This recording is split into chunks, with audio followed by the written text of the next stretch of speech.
नमस्कार बंधुगण आपण मानकु आम चैनल को बहुत स्वागत जनाउछु।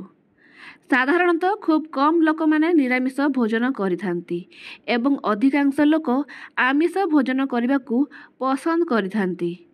किंतु अधिक आमिष भोजन करने शारीरिक और मानसिक दृष्टि क्षतिकारक अटे।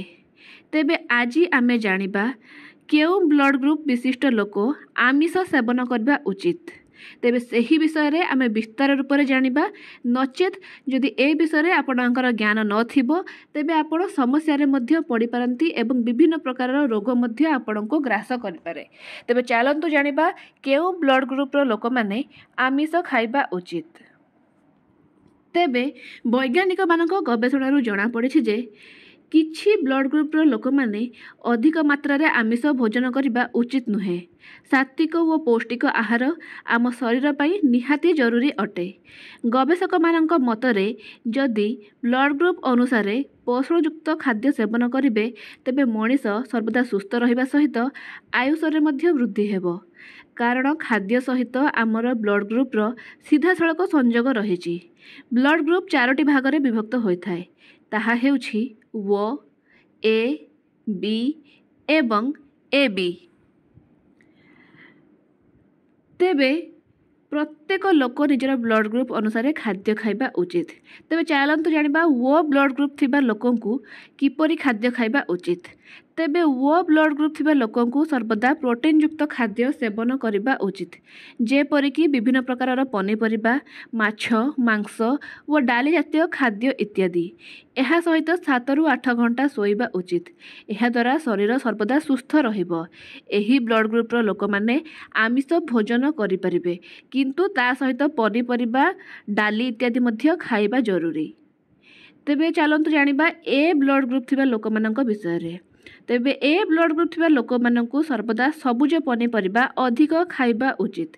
एहा सहित साग जातीय खाद्य प्रत्येक दिन खाइले शरीर रे रोग प्रतिरोधक शक्ति बढ़ी थाए एवं शरीर सुस्थ रही थाए।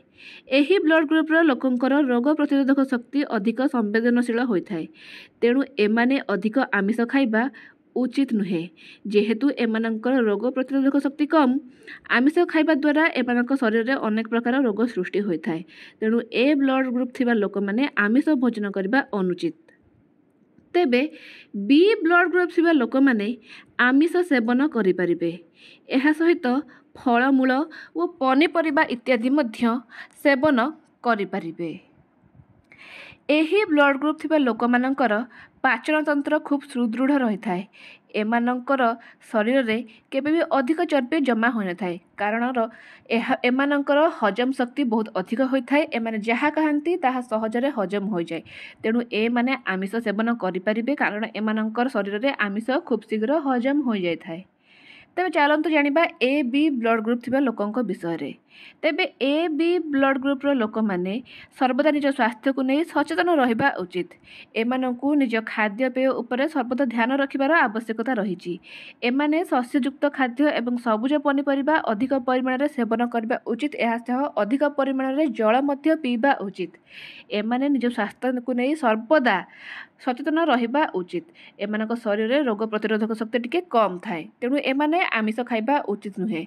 तेबे बंधुगण आपण मानकु जदि भिडियोटी भल लागिछि तेबे आम चैनल को सब्सक्राइब करंतु, भिडियोटी को लाइक एवं शेयर करंतु। एहा छडा एही परि भाबरे निज ब्लड ग्रुप अनुसार खाद्य सेवन करंतु, जहा द्वारा आपनक शरीर सुस्थ रहिबो एवं आपण निरोग रहिबे।